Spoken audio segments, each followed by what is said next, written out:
اونچی نسبت ہے، اس نسبت کا لحاظ ہمیں اپنے اکابر کے بیان کردہ اس دعوت و تبلیغ کے لیے جو اصول ہیں ان اصول کی پابندی سے اس نسبت کا لحاظ ہمیں کرنا چاہیے، اس لیے کہ جو کام بھی ہم اصولوں کے ساتھ کرتے ہیں وہ عند اللہ بھی مقبول ہیں، اللہ کے پاس بھی مقبول ہیں، اور عند الناس بھی محبوب ہیں، لوگ بھی اس کو پسند کرتے ہیں۔ جب کام اصولوں کے ساتھ ہوتا ہے، منظم انداز سے بھی ہوگا، لوگ بھی پسند کریں گے، اللہ تبارک و تعالیٰ کے یہاں بھی قبول ہوگا، نہ اس میں منمانی ہوگی، نہ اس میں جہالت ہوگی، نہ اس میں نادانی ہوگی، نہ اس میں غفلت ہوگی۔ اسی لیے حضرت مولانا ابراہیم دیولہ صاحب دامت برکاتہم اکثر فرماتے رہتے ہیں، یہ دعوت والا کام جب ہم اصول کے ساتھ کرتے ہیں تو یہ دعوت ہماری ہدایت کا ذریعہ بن جاتی ہے۔ اگر ہم اصول کو خود بگاڑیں گے، اصول کو چھوڑیں گے، اصول کو توڑیں گے تو یہ ہماری دعوت عداوت کا ذریعہ بن جاتی ہے۔ لوگوں سے نفرت کا، لوگ اس سے نفرت کرتے ہیں، لوگ اس سے بھاگتے ہیں، لوگ اس کو دیکھ کر یہ کہتے ہیں بھئی یہ دعوت کے ساتھی ہیں، انہوں ایسا کرے تو کیسا۔ لوگوں کا یہ کہنا اس وجہ سے ہے کہ لوگ دیوانے نہیں ہیں، دال میں کچھ کالا ہے، ہماری جانب سے کچھ سہو ہوا ہے، کچھ غلطی ہوئی ہے، کچھ اصول کی خلاف ورزی ہوئی ہے۔ اس لیے فرمایا کہ نبی بھی دعوت کا کام کیے، انبیاء بھی، صحابہ نے بھی دعوت دی، اور اکابر اسلاف ہمارے بڑوں نے بھی دعوت کا کام کیا، لیکن ان کی دعوت میں 3 باتیں ہوا کرتی تھی۔ ایک تو صحیح یقین ہوتا تھا، نمبر 2 صحیح عمل ہوتا تھا، نمبر 3 صحیح یقین صحیح عمل کے ساتھ صحیح اخلاق ہوتے تھے۔ اسی کی طرف علماء نے لکھا، اسی کی طرف اللہ تعالیٰ نے اپنی اس آیت میں، اپنے اس ارشاد میں بھی اشارہ کیا ہے، وَمَنْ أَحْسَنُ قَوْلًا مِّمَّنْ دَعَا إِلَى اللَّهِ وَعَمِلَ صَالِحًا وَقَالَ إِنَّنِي مِنَ الْمُسْلِمِينَ۔ اس سے بڑھ کر اور کس کی بات اچھی ہو سکتی ہے جو اللہ کی طرف بلائے، یعنی دعوت ہو اور وہ دعوت صحیح یقین کے ساتھ ہو۔ ممن دعا الی اللہ، صحیح یقین بھی ہو اس کا، میرا بلانا اس لیے نہیں کہ سامنے والا بے نمازی ہے، بے عمل ہے، فاسق ہے، فاجر ہے، میرا بلانا اس لیے ہے کہ میرے اندر دین آ جائے، میں دین کا پابند ہو جاؤں، میرے اندر عمل کی توفیق ہو جائے۔ حضرت حکیم الامت اشرف علی تھانوی رحمۃ اللہ علیہ فرمایا کرتے تھے، میں ہمیشہ اپنے اندر غور کرتا ہوں، نوٹ کرتا ہوں، جس چیز کی مجھ میں کمی ہوتی تھی اس پر عمل پیرا ہونے کے لیے سب سے آسان طریقہ یہ کہ میں اس کی دعوت دینا شروع کر دیتا۔ جب میں دعوت دیتا ایک وقت ضرور ایسا آتا کہ میرا نفس مجھے جھنجھوڑتا، میرا ضمیر مجھے اس بات پر آمادہ کرتا، تو اس بات کی سب کو دعوت دے رہا ہے جبکہ تیرا نفس اس سے خالی ہے، جبکہ تو اس عمل سے خالی ہے۔ تو صحیح یقین کے ساتھ ہماری دعوت ہو، وَعَمِلَ صَالِحًا، اور صحیح عمل ہو، ہمارا نیک عمل ہو، وَقَالَ إِنَّنِي مِنَ الْمُسْلِمِينَ، اور صحیح اخلاق ہو۔ اور یہ اس کا ترجمہ ہی یہی ہے، وَقَالَ إِنَّنِي مِنَ الْمُسْلِمِينَ۔ اس سے بڑھ کر اور زیادہ اچھی بات، خوبصورت بات کس کی ہو سکتی ہے جو اللہ کی طرف بلاتا ہے، دعوت دیتا ہے، اور اس کے عمل بھی اچھے ہیں، اور کہتا ہے کہ میں بھی مسلمان ہوں، یعنی اس کے اخلاق میں تواضع ہے، اس کی بات میں نرمی ہے، اس کی بات میں حکمت ہے، اس کی بات اگرچہ کہ اس سے پرواز نہیں ہے، بات جو دل سے نکلتی ہے پر نہیں، طاقت پرواز مگر رکھتی ہے، ضرور اثر کرتی ہے، اس کی بات دل کو جا کر چھو جاتی ہے جب یہ تینوں چیزیں ہوں، صحیح یقین بھی ہو، صحیح عمل بھی ہو، صحیح اخلاق بھی ہو۔ آج ان تینوں میں سے حضرت مولانا ابراہیم دیولہ صاحب اکثر فرماتے رہتے ہیں، قرآنوں کے جوڑ میں علماء کی درمیان جب بات ہوتی ہے تب بھی ان تینوں چیزوں میں سے کوئی ایک چیز ضرور ہم سے چھوٹ رہی ہے، جس کی وجہ سے یا تو ہم دعوت نہیں دیتے، دعوت دے رہے ہیں تو ہماری دعوت پر لوگ لبیک نہیں کہہ رہے ہیں، ہماری دعوت میں وہ جان نہیں ہے، ہماری تبلیغ میں وہ روح نہیں ہے. کیوں؟ ان تینوں چیزوں میں سے کہیں نہ کہیں ہم سے کمی ہو رہی ہے، کہیں نہ کہیں ہم سے نقصان ہو رہا ہے. اس لیے جب ہم اس دعوت والا کام اسی لیے فرمایا کہ انبیاء کو اللہ تعالیٰ نے یہی دو چیزیں دی ہیں. اللہ تعالیٰ نے سارے انبیاء کو یہ دو چیزیں دی، ایک تو دعوت اور ایک ہے دعا. دعوت کا کام بھی دیا اور دوسرا دعا کا کام. دعوت بھی دینا ہے لوگوں کو اور ساتھ میں دعا بھی کرنا ہے. فرمایا دعوت اور دعا ان دونوں کے لیے ایک شرط ہے علم. دعوت بھی ہو، دعا بھی ہو اور اس کے لیے علم. علم ہے تو دعوت کے اصول معلوم ہوں گے، علم ہے دعا کا طریقہ اور آداب معلوم ہوں گے، علم ہے داعی کے کیا اوصاف ہونا چاہیے معلوم ہوں گے، علم ہے جس کے پاس جا رہے ہیں مدعو اس کو کن آداب کے ساتھ بات کرنا چاہیے، پرانا ہے اسے کیسے بات کرنا ہے، نیا ساتھی ہے اس کو کیسے بات کرنا ہے، تشکیل میں جا رہے ہیں اس کو کیسے بات کرنا ہے، عمل کی دعوت دینے کے لیے جا رہے ہیں، مسجد سے جوڑنے کے لیے جا رہے ہیں اس کو کیسی بات کرنا ہے، کب کیسی بات کرنا ہے.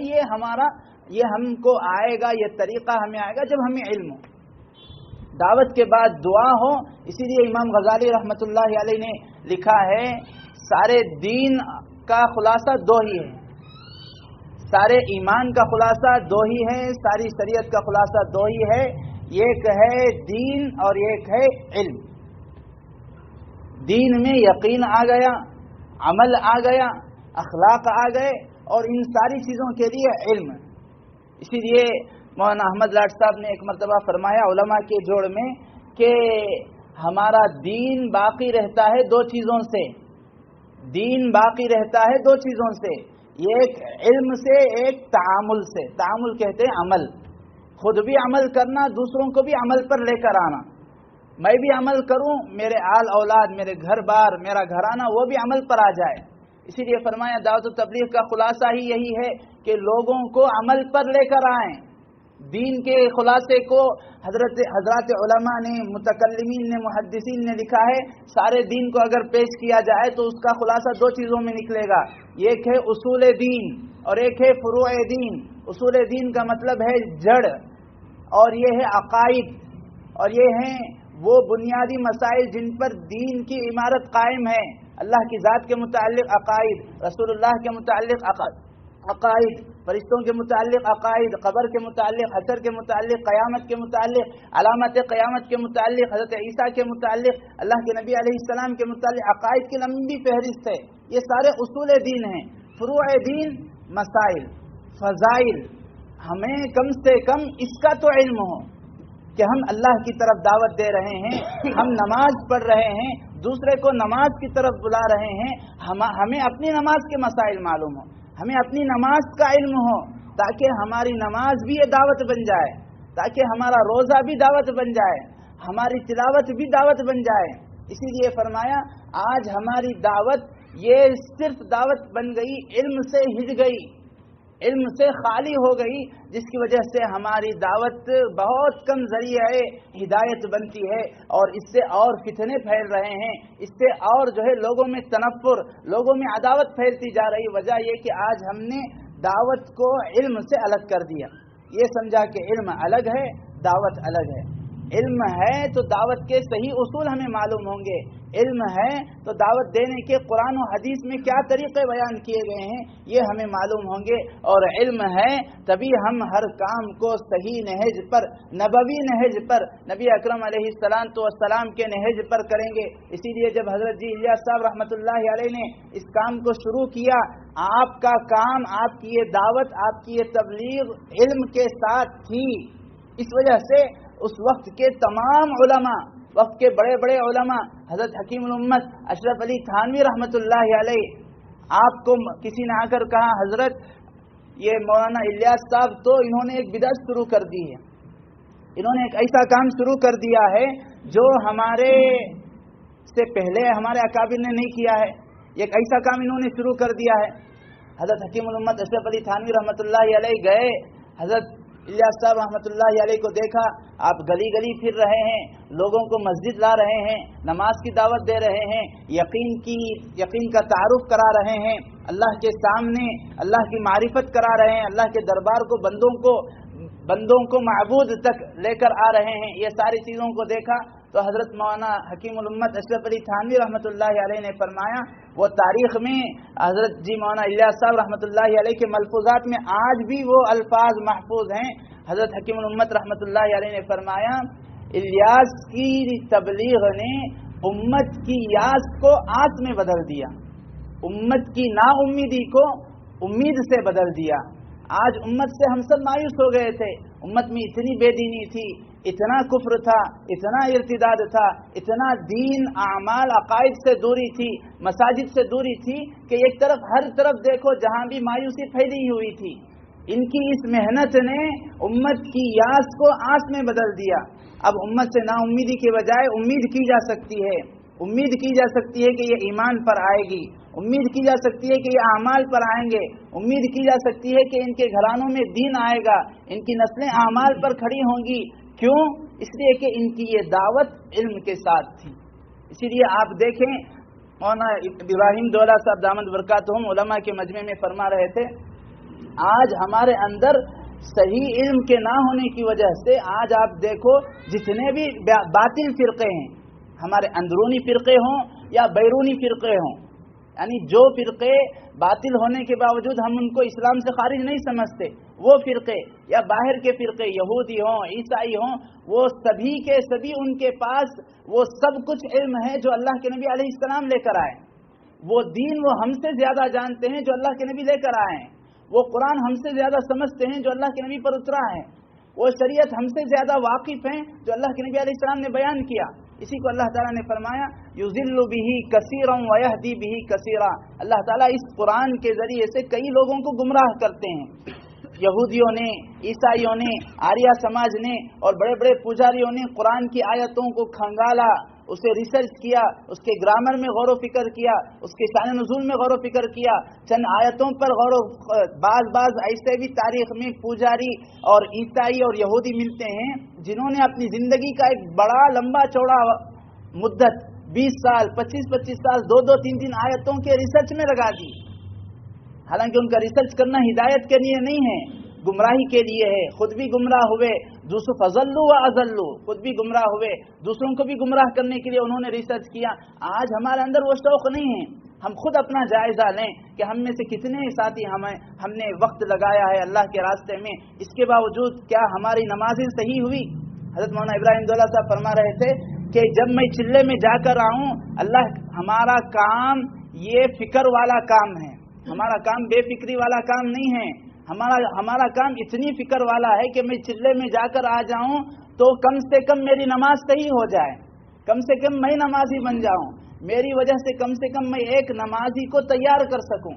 آج ہمارا وقت لگانے کے باوجود ہماری عبادتوں کا کیا حال ہے؟ اسی لیے فرمایا جب محنت صحیح ہوتی ہے ہمارے اندر دین آئے گا، عبادتوں والا دین آئے گا، صحیح محنت ہوگی عبادتوں والا دین آئے گا، پھر اور محنت ہوتی رہے گی، دھیرے دھیرے علم کی روشنی میں معاملات والا دین ہمارے اندر آئے گا۔ محنت سے عبادت والا دین آتا ہے اور مزید محنت سے معاملات، لین دین، کیا جائز کیا ناجائز، کیا سود ہے کیا حلال ہے کیا حرام ہے کیا مکروہ ہے، معاشرت کیسا ہے، ہمارے اخلاقیات کیسے ہیں، عبادتوں والا دین پہلے آتا ہے، یہ چلت پھرت سے، یہ دعوت و تبلیغ سے، اور ہماری اس دعوت کا تعلق علم سے ہوتا ہے تو اس کے بعد معاملات والا دین آتا ہے۔ پھر فرمایا اگر یہ محنت چھوٹ جاتی ہے، چلت پھرت کی محنت چھوٹ جاتی ہے، یہ نقل و حرکت چھوٹ جاتی ہے، دعوت اللہ چھوٹ جاتی ہے اور اس کو اصول سے ہم نہیں کرتے ہیں تو پہلے ہمارے اندر سے معاملات والا دین چلا جائے گا، پہلے ہمارے معاملات میں خرابی آ جائے گی، ہمارے معاملات میں جھوٹ آ جائے گا، ہمارے معاملات میں حرام کاری آ جائے گی، حرام خوری آ جائے گی، سود آ جائے گا، ربا آ جائے گا، معاملات والا دین دھیرے ختم، پھر اس کے بعد دھیرے عبادتوں والا دین ختم۔ جب عبادت والا بھی دین ختم، معاملات والا بھی دین ختم، آدمی جو ہے کفر کی اور جہنم کی دہلیز پر چلا جاتا ہے۔ اس لیے فرمایا محنت ہماری یہ دعوت و تبلیغ کی صحیح اصول پر ہو، صحیح علم کے ساتھ ہو تو ہماری زندگیوں میں عبادتوں والا دین آئے گا، پھر اس کے بعد معاملات والا دین آئے گا، محنت چھوٹی، الٹا ہوگا، پہلے معاملات والا دین ختم، آدمی معاملات کے اعتبار سے فاسق و فاجر ہے، ایک مسلمان کے ساتھ معاملات کرنا دوسرے مسلمان کو پسند نہیں ہوگا، وہ غیر کے ساتھ معاملہ کرنے کو اچھا سمجھے گا. کیوں؟ یہ وجہ اس وجہ سے ہوا کہ ہماری محنت صحیح معنوں میں نہیں ہوئی. ہم اپنے آپ کو دوسرے کو دیکھ کر چلتے ہیں، اچھے کاموں میں اور دین کے کاموں میں، عبادتوں میں اور دعوت میں ہم دوسروں کو نہ دیکھیں،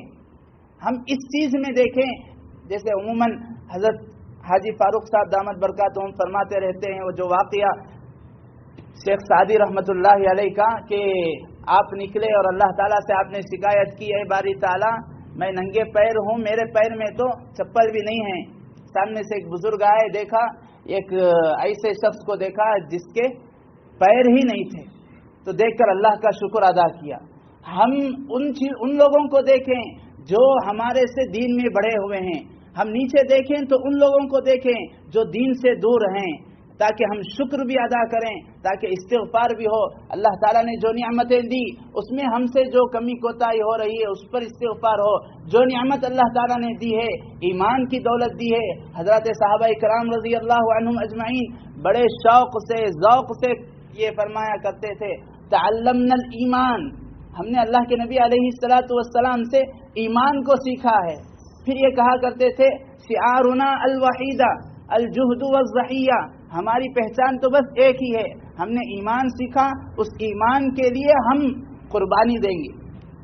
الوحیدہ، صرف اور صرف ایک ہی ہے ہماری پہچان، الجہد والضحیہ، مجاہدہ اور مسلسل قربانی، مجاہدہ اور مسلسل قربانی. یہ دعوت کا کام اللہ تعالیٰ نے ہمیں دیا ہے، ہمیں اس سے جوڑا ہے، ہماری ذمہ داری ہے ہم اس کو اصول کے ساتھ کریں. ہم مقام میں ہیں، ہم تو اس کے جو مقامی اعمال ہیں ان سے جڑے رہیں. کسی ایک چھوٹے عمل کو بھی ہم حقیر نہ سمجھے، ہلکا نہ سمجھے. اسی لیے فرمایا جب تک فضائل اعمال کا فضائل، اعمال کی فضیلتیں ہمارے ذہنوں میں رہیں گی، ہم ان اعمال کو ہلکا نہیں سمجھیں گے. ابھی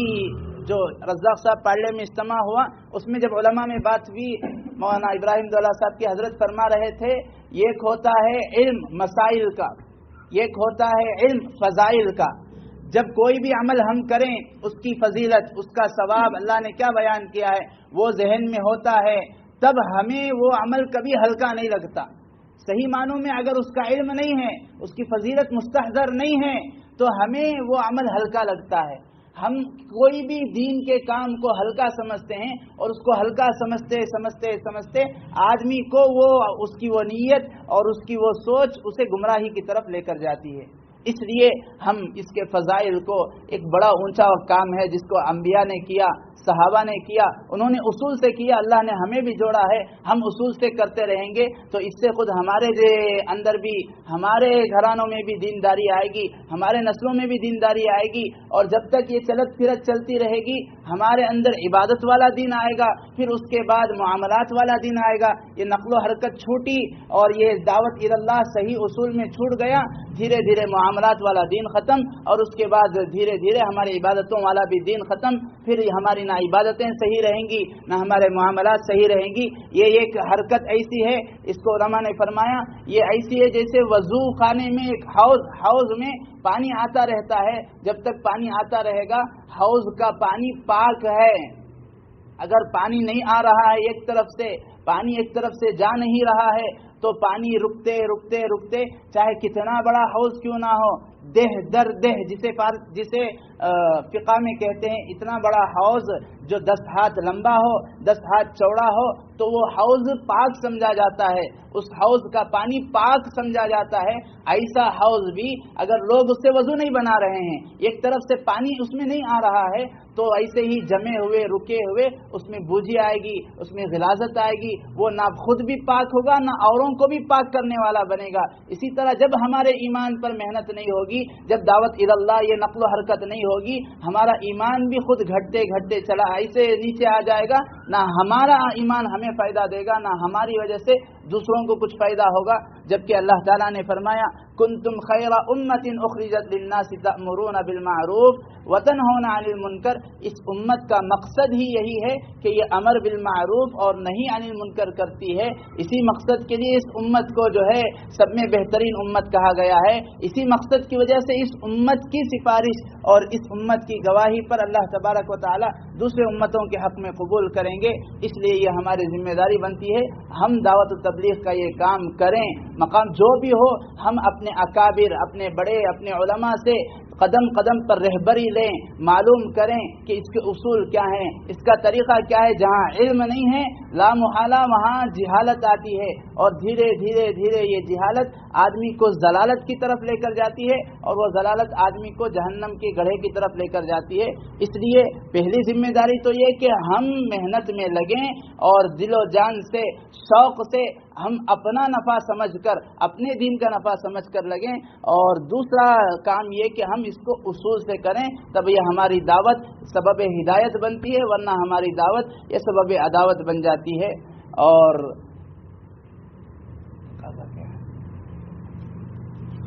کب سے روزہ کا تقاضا ہے۔ اب ہم نے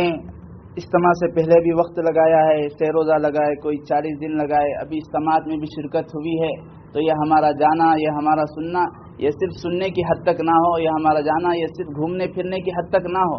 ہم نے جو کچھ سنا ہے اسے اپنی عملی زندگی میں لائیں، نقل و حرکت کے ذریعے سے ہماری زندگی میں بھی دین آئے گا، دوسروں کو بھی ہماری جانب سے نفع ہوگا، ہم انفع بنے دوسروں کے لیے بھی۔ اس لیے